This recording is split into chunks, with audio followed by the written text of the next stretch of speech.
സന്നിധാനത്ത് പോലീസിന്റെ 6ാമത് ബാച്ച് ചുമതലയേറ്റു. മകരവിളക്ക് കഴിഞ്ഞ് നടയടയ്ക്കുന്നതുവരെ ഈ സേനാംഗങ്ങൾ സേവനത്തിനുണ്ടാവും. വി അജിത് IPS ആണ് പുതിയ ബാച്ചിന്റെ സ്പെഷ്യൽ ഓഫീസർ.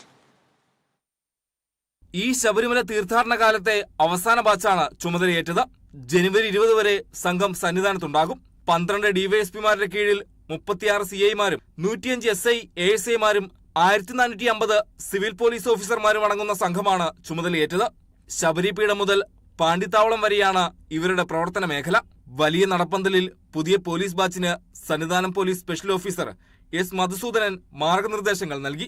മകരവിളക്ക് മഹോത്സവത്തിന്റെ ഭാഗമായ അവസാന ഫേസാണ് ഇനിയുള്ളതെന്നും വരുന്ന 12 ദിവസം കൂടുതൽ അർപ്പണ മനോഭാവം പുലർത്തണമെന്നും അദ്ദേഹം സേനയ്ക്ക് നിർദ്ദേശം നൽകി. ശരിയായ രീതിയിൽ ഗൈഡ് ചെയ്ത് അവർക്ക് സുഗമമായ ഒരു ദർശനം നൽകി തൃപ്തരാക്കി പറഞ്ഞു വിടുക എന്നുള്ളതാണ് നമ്മുടെ ജോലി. നമ്മുടെ ഒരുപാട് VIP ഡ്യൂട്ടീസ്, ബന്ധവസ്തിയും എല്ലാം നമ്മൾ മനസ്സിലാക്കി ജോലി ചെയ്തിട്ടുള്ള ആൾക്കാരാണ്. അതിൽ നിന്നൊക്കെ വളരെ ഡിഫറൻ്റ് ആയിട്ട് നമ്മൾ ചെയ്യുന്നൊരു ഡ്യൂട്ടിയാണ് ഈ ശബരിമലയിലുള്ളത്. Joint special officer Kiran PB, additional special officer Venugopal KV എന്നിവരുടെ നേതൃത്വത്തിലാണ് പോലീസിന്റെ പുതിയ ബാച്ചിനെ വിന്യസിച്ചിരിക്കുന്നത്. Kerala vision news, Sannidhanam.